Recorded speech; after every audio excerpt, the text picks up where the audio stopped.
Gujarat's #1 engineering university, Sankalchand Patel University, 9642706257. What is America at this point in time? America is the greatest importer of goods and services across the globe. వాళ్ళు ఏం export చేస్తున్నారు ప్రపంచానికి అంటే they are exporting the army products.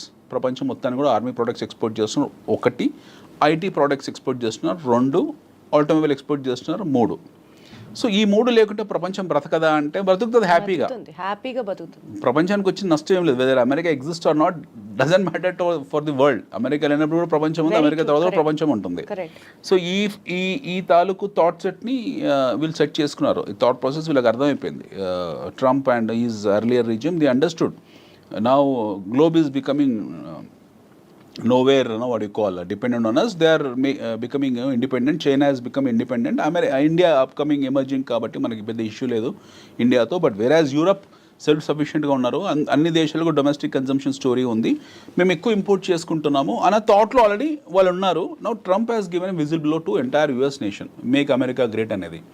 Make America great అనే stance అంటే ఏంటి?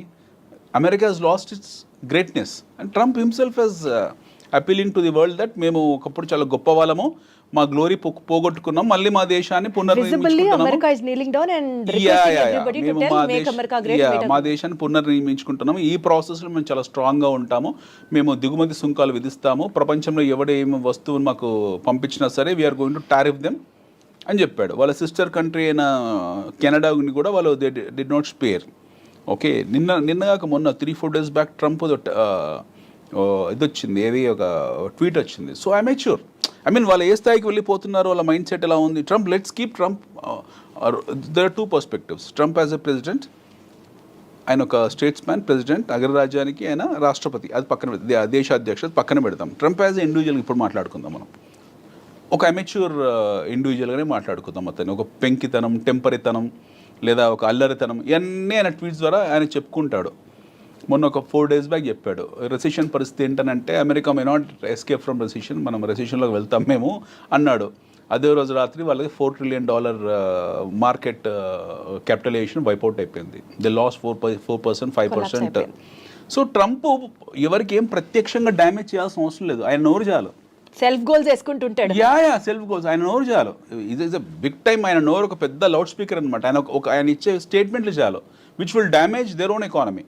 మన $4 trillion wipe out అయింది అలా మార్కెట్లో. ఎవరు డ్యామేజ్ అయ్యారు? ఆయన best friend Elon Musk damage అయ్యాడు. నేను తెల్లారో చెప్పాడు, నో అదేం సమస్య లేదు, వీఆర్ వెరీ స్ట్రాంగ్, అమెరికాలో రెసిషన్ ఏం లేదు. మళ్ళీ చెప్పాడు, మళ్ళీ కొద్దిగా రికవర్ అయింది. బట్ ఇనీషియల్గా పబ్లిక్ మొదటి మాట డిఫెన్స్ కాకుండా మొదటిసారి ఇచ్చిన స్టేట్మెంట్ని జనాలు పట్టుకుంటారు. అదే మాట పట్టుకున్నారు. So it's very clear that make America great again, which means America lost its greatness. First, America is no more a glorified country what it was been projecting some time back కాదు. రెండోది, వాళ్ళ దాంట్లో recession ఉంది అని సాక్షాత్తు రాష్ట్రపతి ఒప్పుకున్నాడు, అధ్యక్షుడు ఒప్పుకున్నాడు. And the fact of life is America is in recession. ఇది ఎవరు ఒప్పుకున్నా ఒప్పుకోకపోయినా సగటు తెలుగు వాళ్ళు ఎవరైతే ఉంటారో అమెరికాలో వాళ్ళు ఒప్పుకోరు. మన స్నేహితులు కానీ బంధువులు కానీ లేదు, అమెరికన్స్ ఒప్పుకుంటారు. అక్కడ నేటివ్ అమెరికన్స్ బౌండ్ బాటప్ ఎవరైతే ఉన్నారో వాళ్ళ పెడిగ్రీ వాళ్ళు ఒప్పుకుంటారు వీఆర్ ఇన్ రెసిషన్ అని. బట్ మన తెలుగు వాళ్ళు లాస్ట్ 15-20 years.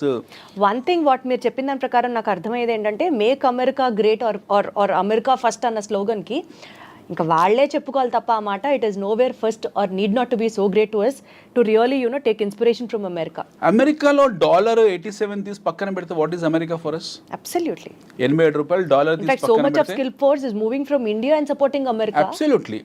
ఇప్పుడు ఇండియా నుంచి మనకు ఎందుకు వెళ్తున్నామంటే మన దగ్గర అవకాశాలు లేకపోవడము ఉన్నాయా లేవా విషయం పక్కన పెడితే $87 ఉంది ఒక డాలర్.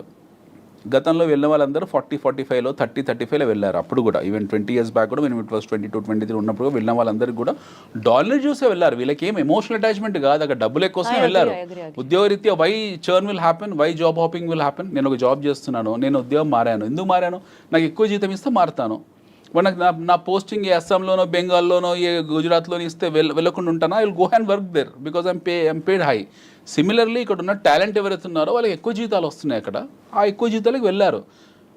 ఆ వెళ్ళిన ప్రాసెస్లో కొన్నాళ్ళ తర్వాత ఎక్కువ జీతానికి వెళ్ళారు, ఎక్కువ కష్టపడ్డారు, అమెరికన్ ఎకానమీని నిలబెట్టారు కూడా. ఎక్కువ కష్టపడ్డం మనం చూడలేదు కాబట్టి మనం కామెంట్. ఎక్కువ కష్టపడ్డామంటే అదే యాక్చువల్గా పనిచేసి ఇండియాలో ఎక్కువ కష్టపడాలి comparatively.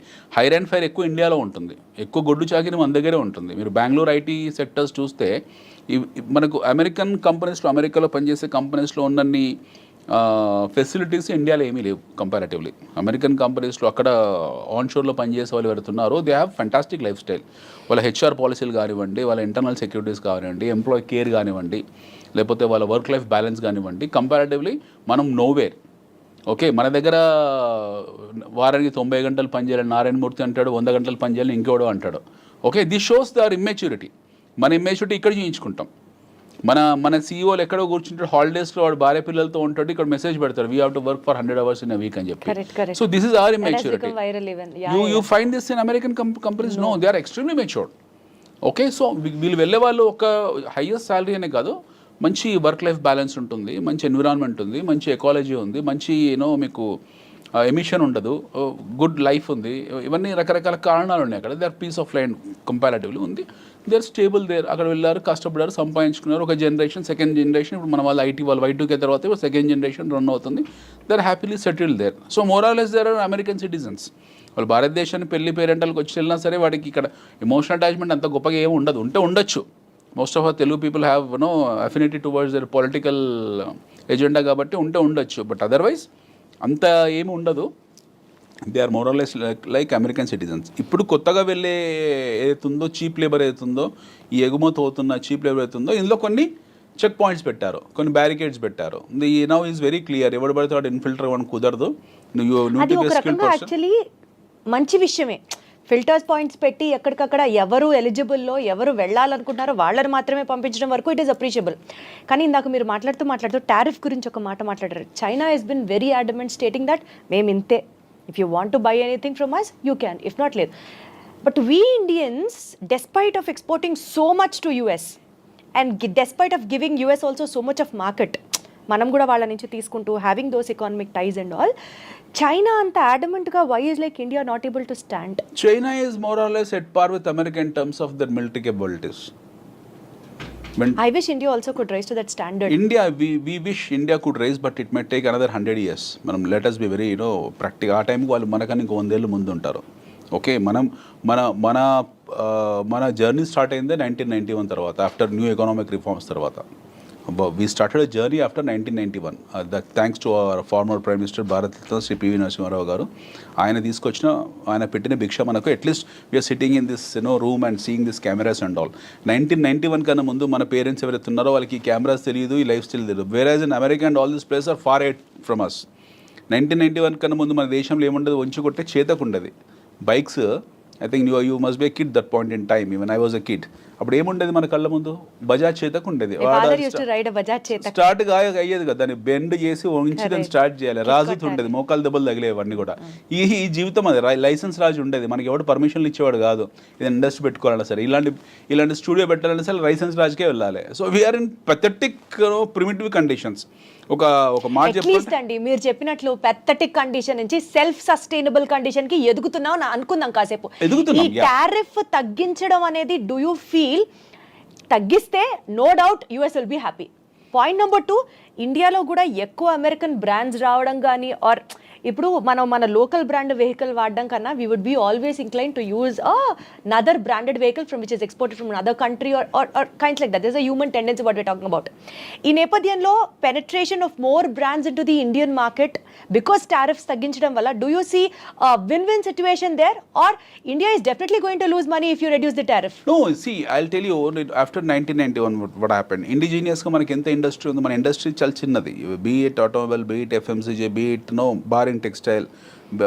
Recently we are now becoming very strong in terms of our pharmaceutical. Otherwise మన ఇండస్ట్రీ అంతా కూడా విదేశీ industry. It's all foreign. Hindustan level నుంచి మొదలు పెడితే మనం నెస్లే వరకు, క్యాడ్బరీ చాక్లెట్ వరకు కూడా విదేశీ ఇండస్ట్రీ. విదేశీ ఇండస్ట్రీ మనకి ఏం కొత్త కాదు. We people think that Pond's powder is from India. Standing that support local people should be ఇప్పుడు మన వాళ్ళు రీసెంట్ గా ఆత్మనిర్భర్ భారత్ తీసుకొచ్చి రీసెంట్ గా ఇనిషియేట్ చేశారు, which is a very good initiative which is been done about 2-3 years back. But prior to that Atmanirbhar Bharat ఇంకా full take off కాలేదు.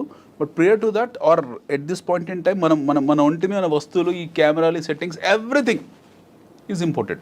Okay, మన దగ్గర మ్యానుఫ్యాక్చర్ చేస్తున్నారో లేకపోతే మనం ఇంపోర్ట్ చేసుకుంటున్న విషయం పక్కన పెట్టండి. మన ఇంట్లో ఉన్న ప్రతి వస్తువు చైనాదే. మనం ఎక్కడ మన ఇండిజినియస్ ఇండస్ట్రీ ప్రొడక్టివిటీ పెంచాలంటున్నారు మీరు? ప్రొడక్టివిటీ అని కాదండి, we cannot compare our sales with China or with America. We are primitive. మనం ఈ ఫ్యాక్ట్ని అర్థం చేసుకోవాలి. It takes lengthy time for me to explain. We are primitive. వాళ్ళతో కంపేర్ చేసుకుంటే మనం కొన్ని శతాబ్దాలు కాదు, కొన్ని దశాబ్దాలు కాదు, కొన్ని శతాబ్దాలు వెనుకబడి ఉన్నాం. No way comparison with. కాబట్టి మనం టారిఫ్ తగ్గిస్తూనే ఉండాలి అంటారు. మనకు దిక్కు లేదు. I'm telling you in a very blunt layman words, మనకు దిక్కు లేదు. We don't have any stands. అమెరికాని వెళ్ళి ఇప్పుడు కెనడా ఉంది ఫర్ ఎగ్జాంపుల్. ఎస్టర్డే అప్పుడు ప్రతి ఒక్కడు వచ్చి వాడే ప్రోడక్ట్ని అమ్ముకుంటాడు, కానీ ఇంకా మనం ఎదిగేది ఎప్పుడు? 2 రోజుల క్రితము ఏం జరిగిందో చూడండి. 2 days back Trump has tweeted saying that కెనడాని టీజ్ చేస్తూ ట్వీట్ చేశాడు. ఏమని చేశాడు? We are importing your lumber, we are importing your rakes, ఏదో మాట్లాడంతా. మా దగ్గర మా దేశంలో ఎక్స్ రేటు, కోడిగుడ్ల రేటు తగ్గిపోయాయి, కోళ్ళ రేటు తగ్గిపోయాయి, కోడికల రేటు తగ్గిపోయాయి అని చెప్పేసి ఒక అధ్యక్షుని స్థాయిలో పెట్టాల్సిన మెసేజ్ కాదు, బట్ పెట్టాడు. ఓకే అనుకుందాం, ఆయన మెచ్యూరిటీస్ అలాగే ఉన్నాయి. Now direct is attacking A country like Canada. వాళ్ళ సావరెనిటీని అటాక్ చేశాడు ఆయన. కెనడాని కెలుకుతున్నాడు, చైనాని కెలుకుతున్నాడు, ఇండియాని కెలుకుతున్నాడు. ఇప్పుడు ఈ directly attack Canada saying that అసలు మాకు మీకు పవర్ ఏమో, ఎలక్ట్రిసిటీ ఏమో, రోడ్స్ ఏమో, ఎయిర్ స్పేస్ ఇవ్వము, nothing we will give, go and die అని మాట్లాడాడు ఆయన. మొన్న యూకే అధ్యక్షుడితో కూడా అలానే అయ్యాడు. ఇప్పుడు లేటెస్ట్గా ఇప్పుడు మనకు గొడవ ఇంతకాలము ఉక్రెయిన్ రష్యా ఉండేది, ఇప్పుడు ఉక్రెయిన్ రష్యా షిఫ్ట్ అయిపోయింది. లేటెస్ట్గా లాట్వియా ఇంకో దేశం కొత్తగా వచ్చింది పిక్చర్లోకి. ఇవి జరుగుతూనే ఉంటాయి కంటిన్యూస్గా. I'm talking about why we are so backward. ఇప్పుడు మీరు చైనాతో మనకు కంపారిజన్ ఎలా చేసుకుంటామండి? We cannot compare with China వాళ్ళ ఇండిజినియస్ ఇండస్ట్రీ అవుతుందో, వాళ్ళ కుటీర పరిశ్రమ ఏదైతుందో దాన్ని ఆర్గనైజ్ చేసుకున్నారు. ఒక 1980s we and China are at par in terms of our GDPs. చైనాది మనది సేమ్ జీడిపి. మీరు చెప్తే చాలా ఆశ్చర్యపోతారు. ఇక్కడ 1980 నుంచి 84 మధ్యలో anybody can take the statistic books, వాళ్ళు ఒక రికార్డ్స్ తీసుకోవచ్చు, క్లాసిఫైడ్ రికార్డ్స్ పెట్టుకోవచ్చు. ముందు భారతదేశం, China are at the same terms of GDP, in terms of same terms of growth rate. మన ఇద్దరికన్నా కొంచెం ఫార్వర్డ్లో ఉన్న దేశం పాకిస్తాన్. మన ఇద్దరికన్నా గ్రోత్ ఎక్కువ ఉన్న దేశం పాకిస్తాన్. వేరాజ్ చైనా, భారతదేశం కంపారిటివ్లీ పాకిస్తాన్ కన్నా వెనుకబడ్డ దేశం. Today is Pakistan far behind then Bangladesh also. That's a different story. వాళ్ళ జియో పాలిటిక్స్ వేరే ఉన్నాయి. But China as at par with America ఈరోజు కావడానికి కారణం 40-50 ఏళ్ళలో ఏం చేశారు మ్యాజిక్. వీళ్ళు మళ్ళీ 1980s నుంచి 40 yearsలో వాళ్ళు చేసిన మ్యాజిక్ ఏంటి? వాళ్ళ దగ్గర అలావుద్దీన్ అద్భుత ద్వీపం ఉందా, లేకపోతే హ్యారీ పోటర్ ఏమైనా అలాంటిది ఉందా? ఏమీ లేదు. They just organise their indigenous industry. వాళ్ళ కుటీర పరిశ్రమని ఆర్గనైజ్ చేసుకున్నారు. పని వృత్తులు ఏవైతే ఉంటాయో, వృత్తి కళలు ఏవైతే ఉంటాయో వాటిని ఆర్గనైజ్ చేసుకున్నారు. China has done a very simple thing. మన దగ్గర చేనేత పరిశ్రమ ఉంది, చైనాలో చేనేత పరిశ్రమ ఉంది.